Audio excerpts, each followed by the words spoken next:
welcome to installing VMware vFabric Hyperic Server.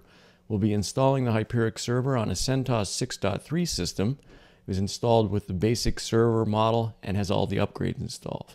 First, we'll see if the repositories with the vFabric software have already been added to the system. We do a yum search vFabric and no matches are found, so that means we need to type 2 RPM commands to add the VMware vFabric repositories to our list of repositories that yum can access. The first one of these is a version-specific repository. We'll be doing the 5.1 version of Hyperic, or vFabric Hyperic. And then there's going to be a second RPM that we run to install the generic package for vFabric. And the generic package is going to contain things that are not version specific, things like end user license agreements.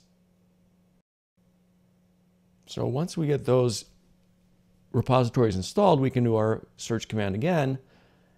And this time we get returned a whole bunch of packages that are vFabric, including the Hyperic Server highlighted there. So now we'll use yum to install that package. We just give the name of the package.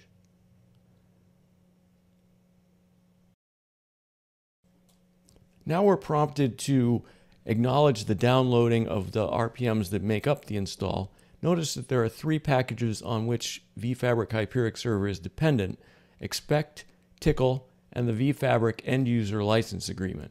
So in order to install the Hyperic Server, yum is also going to download and install those 3 additional RPMs. So we say yes and hit return, and the package downloads.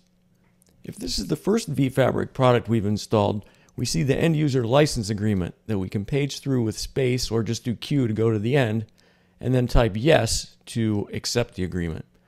And then it begins installing.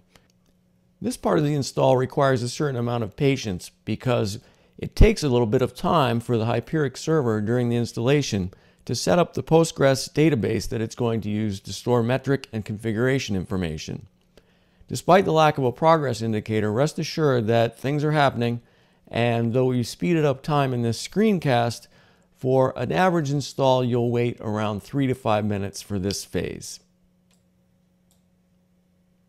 Now that the installation is complete, let's see exactly what happened during the process.